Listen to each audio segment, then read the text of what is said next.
Hi, Elise Dewsberry here, Artistic Director at New Musicals Inc., with another one of my video blogs in my series, How to Get No Feedback from Elise.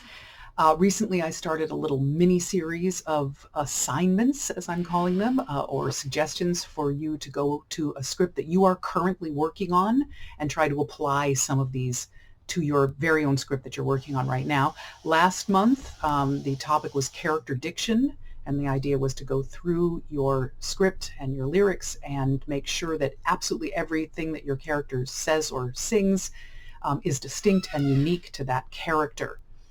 This month, I'm going to be talking about character identification.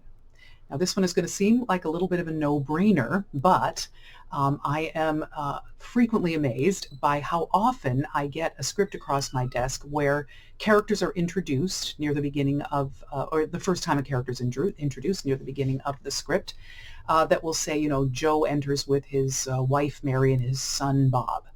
And then the scene proceeds and we never hear any of these names or have any idea of what the relationship is.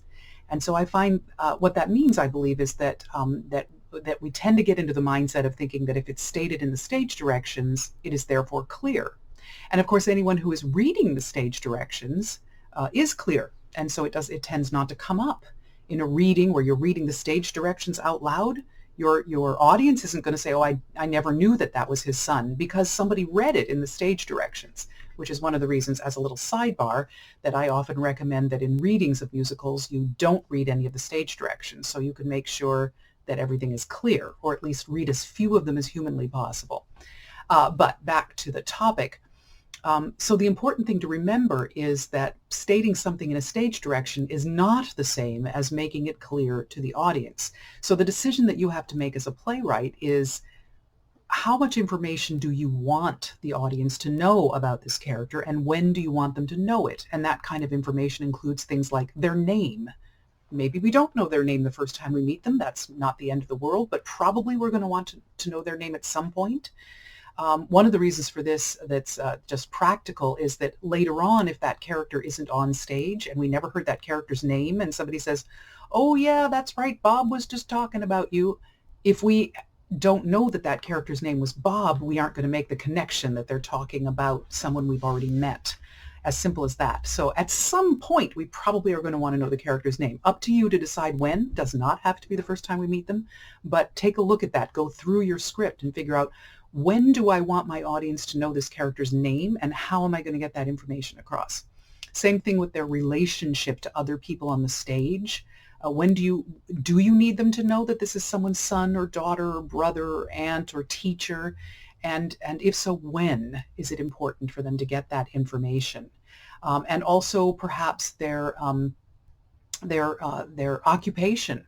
You know, like sometimes I'll read something like a stage direction that says, you know, that Joe, the tennis pro who just won a trophy, enters and you know, says hello.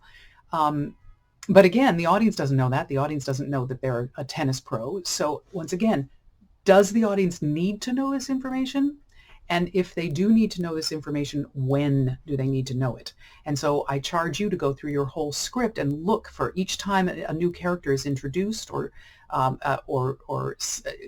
each time a character is introduced in your musical, check to see at what point does that character's name get mentioned, and their relationship to other people and their occupation, or any other information that you feel is really important for your audience to know. Do they need to know it? When do they need to know it? One of the things that you can do to help yourself in this regard is to try to make sure, I know it's common often to read a stage direction that will give a character description at the moment that a character first enters. And that can be pretty useful. There's nothing wrong with doing that, except if it lulls you into a false sense of security, into thinking that you've given that information to anyone other than the actor and the actors and the director who are reading the script. So I often recommend that you keep that kind of character description into a section on character description at the top of the show, so that anyone who's reading the show has the opportunity, if they're if they're an actor reading, they can glance through the cast list and say, okay, I'm supposed to be 55 and I'm from the South, so maybe I have a Texas accent or whatever. So just be cautious about including it in the stage direction when that character first enters, because you don't want to lull yourself into the false sense of security that you have communicated that information to anybody who doesn't get to read that stage direction. So that's the assignment for this month, is to take a look at the musical that you are currently working on, and take a look at the first time that any character shows up, is first introduced or is referenced, and just, read it with that in mind, or even do a Google search for the name of the character. When is it mentioned? Is it soon enough that the audience knows this character's name, their relationship to others, their occupation, or any other important information that you think should be known about that character? So it seems like a bit of a no-brainer, but surprising how often we miss that. So take a look at that, and then join me here next month for another assignment. Thanks, and toodaloo.